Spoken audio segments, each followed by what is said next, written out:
absolument crucial, la période protégée. Qu'est-ce que c'est? C'est une phase juste au début d'un contrat où le rompre de son propre chef est extrêmement risqué. Si le joueur a moins de 28 ans, cette période dure 3 ans. S'il a plus de 28 ans, c'est 2 ans. C'est une façon pour la FIFA de dire « Ok, le club a investi sur toi, on ne te laisse pas partir comme ça 6 mois plus tard. » Bon, on a vu la règle. Mais bien sûr, le système n'est pas complètement bloqué. Il y a des situations exceptionnelles, des cas de figure où on peut rompre un contrat avant l'heure, et de manière tout à fait légitime. Mais attention, ces portes de sortie sont très encadrées. Le mot magique, le voilà, juste cause.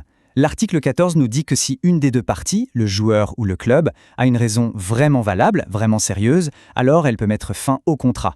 Et le gros avantage, c'est que dans ce cas, il n'y a ni indemnité à payer, ni sanction sportive. C'est la rupture propre, mais il faut prouver cette fameuse juste cause. C'est le cas de juste cause le plus connu, c'est celui-là, les salaires impayés. L'article 14 bis est super clair et donne la procédure à suivre étape par étape. Si un club ne paye pas son joueur pendant au moins 2 mois, le joueur doit d'abord envoyer un avertissement écrit, une mise en demeure. Le club a alors 15 petits jours pour payer ce qu'il doit. S'il ne le fait pas, eh bien le joueur est libre de partir. C'est une protection essentielle pour les joueurs. Il y a un autre cas de figure, beaucoup plus rare en pratique, la juste cause sportive.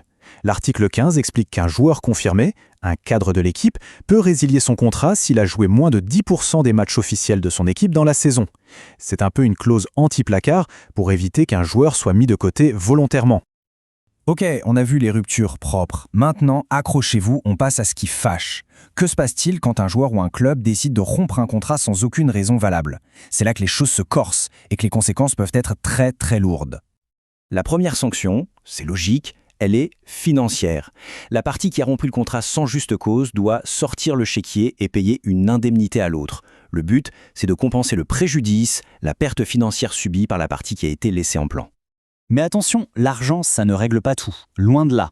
Le règlement de la FIFA va beaucoup plus loin, surtout si la rupture a lieu pendant cette fameuse période protégée dont on a parlé. C'est là que les sanctions sportives, les vraies, entrent en jeu. Pour un joueur, le prix à payer est énorme. Une suspension. 4 mois minimum. 4 mois sans pouvoir toucher un ballon en match officiel. Et ça peut même monter à 6 mois s'il y a des circonstances aggravantes. Dans une carrière, c'est tout simplement une éternité.